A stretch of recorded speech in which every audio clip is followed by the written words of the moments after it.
Halo Masa Himatek, welcome to tutorial Microsoft Word dari Divisi Akademik Himatek. Jadi tutorial ini ditujukan untuk teman-teman yang akan melakukan labtek dan juga penelitian. Kenalin, aku FATK 19 yang akan memaparkan materi tentang Microsoft Word. Dan di episode kali ini, kita akan membahas tentang basic formatting, header and footer, dan juga section breaks. Yuk langsung aja ditonton videonya. Oke, jadi kita langsung mulai aja ke bagian dimulai dari basic formatting. Jadi pertama aku bakal kenalin untuk alignment ya.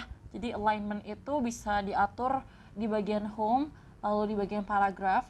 Nanti bisa diatur alignmentnya, contoh di kata-kata format ini kita bisa bikin dia rata kiri, rata tengah, rata kanan, dan juga justify. Nah, yang biasanya kita pakai itu adalah justify, contohnya misalkan di sini. Jadi yang paling sering dipakai untuk laporan, labtek, penelitian, kita bikinnya justify. Jadi nanti si paragrafnya ini kita select, terus kita bikin dia justify, atau bisa juga dengan Ctrl J. Dan yang lainnya juga akan ada shortcutnya yang nanti bakal dikenalin pada sesi berikutnya. Kita akan lanjut untuk, mungkin untuk fontnya juga. Fontnya itu bisa diatur ya, pasti udah pada tahu. Kita bisa atur di sini. Dan yang biasa digunakan itu adalah font Times New Roman gitu. Jadi kita bisa atur fontnya jadi Times New Roman. Terus untuk size-nya biasanya 12. Tapi nanti untuk aturan font, ukurannya, dan lain-lain tuh akan diberikan kalau untuk penelitian sama labtek tuh bakal ada template-nya gitu. Kita bisa atur ukuran dari kertas kita. Kita bisa cek di bagian layout. Lalu nanti kita pilih bagian size, misalkan aku pengen A4, berarti kita pilih A4. Nah, selanjutnya kita bakal kenalan sama margin. Marginnya ini, kalau nanti tuh di labtek sama di penelitian itu udah ada template-nya, udah ada aturannya, jadi bisa diikutin aja. Ini aku misalkan kasih contoh untuk marginnya itu kita pengen right-nya 3 cm, top-nya 3 cm, left-nya 4 cm, dan bottom-nya 4 cm. Kita bisa klik layout, lalu ke margins, lalu pilih bagian custom margins. Nah, kemudian kita bisa langsung atur, misalkan topnya 3 cm, udah bener, terus right-nya 3 cm juga. Terus kita bottomnya 4, left-nya 4. Nah, udah diatur ya. Nah, terus sekarang spacing. Jadi untuk spacing, itu kita bisa atur di bagian home. Terus kita select mana yang mau diatur spacingnya, terus kita atau select all aja karena yang mau diatur spacingnya itu semuanya. Terus kita ke line atau paragraph spacing kita pilih 1,5. Nah, tapi kan 1,5 itu sangat boros ya. Apalagi kalau misalkan nanti kalau penelitian skripsinya itu mau di print, dan itu kan jadinya makin makan kertas. Berarti bisa dilihat di sini tuh sebetulnya kita ada kayak antar paragraf itu ada space gitu. Nah, cuman supaya nanti pas pengerjaannya itu nggak auto ada space antar paragrafnya, selain kita pencet remove paragraph, kita juga bisa langsung ke line spacing option. Nah, lalu pastikan spacing before afternya itu 0, supaya tidak ada spacing antar paragraf. Lalu kita klik OK. Sekarang kita akan beralih ke bagian header footer. Nah, tapi yang bakal aku highlight lebih ke footernya, karena kita akan membuat satu footer yang tercantum nomor kelompok penelitian kita dan nomor halamannya. Nah, ini salah satu contoh format di penelitian ya. Jadi ada nomor halaman, ada nama kelompok, dan dia tuh kan genap ganjil tuh beda kanan kirinya. Nah, bagaimana cara bikinnya? Kita coba bikin ini dulu ya. Jadi pertama untuk ke bagian header footer itu kalian bisa pakai dua cara. Yang pertama cara ribet, yaitu kita klik insert, terus kita ke footer atau header, misalkan footer dulu, terus kita edit footer gitu.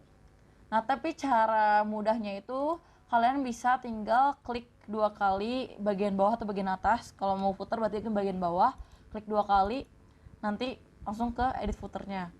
Nah, sekarang aku pengen bikin garis kayak gitu.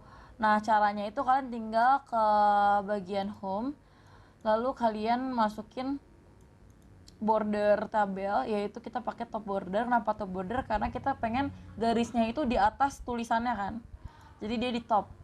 Nah, terus kita bisa langsung ke header footer lagi, lalu ke bagian page number, dan kita bisa pilih current position dan play number. Nah, aku pengen angkanya nggak kayak gini nih, aku pengen angka Romawi yang I gitu. Nah, berarti kita bisa langsung atur di bagian page number, lalu ke format page number. Nah, di sini kita bisa ganti jadi yang angka Romawi. Nah, berhubung ini aku mulai dari awal ya, karena sebelumnya belum ada halamannya, jadi kita start at dan start at dari yang pertama. Oke. Nah, udah ada ya teman-teman. Nah, sekarang aku pengen bikin oh ya, ini BTW kayak belum diganti jadi Times New Roman, jadi boleh diganti dulu. 12.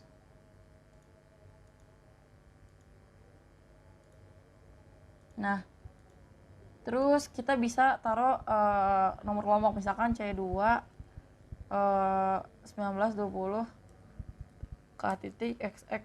Nah, harus kita tap aja. Nah, seperti ini. Nah, kalau kita scroll ke bawah, yang lain ngikut tuh 2, 3 gitu. Tapi aku pengen kalau genap si nomornya itu di sebelah kiri. Nah, caranya gimana?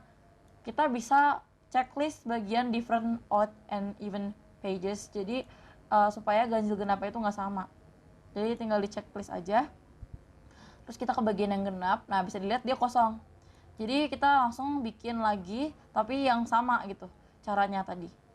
Tinggal klik 2 kali, terus kita ke home, lalu kita pilih top, terus kita taruh bagian di header footernya itu page number, current position, play number. Nah, udah ada ya. Ini jangan lupa diganti.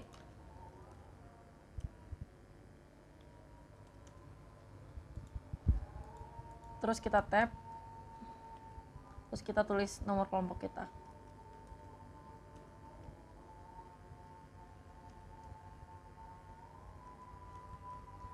Kayak gitu. Nah, kalau kalian lihat ke bawah tuh dia bakalan sama.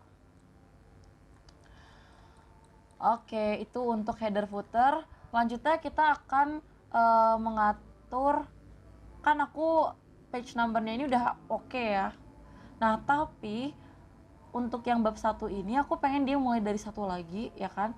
Dan juga angkanya bukan angka Romawi, tapi angkanya yang 1, 2, 3, 4 kayak gitu. Nah, caranya gimana?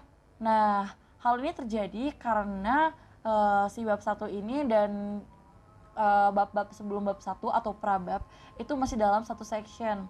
Nah, cara kita membuat section itu kita akan beralih ke next step, yaitu section break. Kita akan kenalan dengan section break. Nah, cara mengatur section break itu bagaimana? Nah, jadi sebelum kita ke section break, kita kenalan dulu sama jenis-jenis breaks ya. Mungkin yang aku bakal kasih tahu jenisnya itu ada 2. Ada page breaks yang page, sama ada section breaks yang next page. Bedanya itu kalau page breaks itu dia cuma nge-break tapi dia tetap satu section, sedangkan kalau section breaks itu dia kepisah sectionnya, jadi ada section 1 sama section 2. Nah, kayak gitu. Yang page break itu biasanya yang kita ke insert terus page break ini gitu. Jadi ini aku kasih contoh ya. Misalkan nih awalnya dia kegabung kayak gini, terus aku ke bagian yang insert page break. Nah, kalau kalian lihat footernya dia tetap sama kan, ngikutin. Sedangkan kalau aku ganti jadi section break, kita ke bagian layout, terus kita ke bagian breaks, lalu ke next page. Nah, kalian lihat ke bawah, dia mulai dari 0 lagi, maksudnya mulai dari 1 lagi gitu.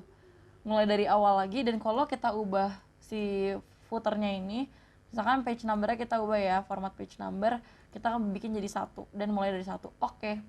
Nah, yang atas tuh nggak ngikut. Tuh, dia tetap angka Romawi, sedangkan yang ini 1. Nah, terus bisa dilihat di sini, dia ada tulisan section 2.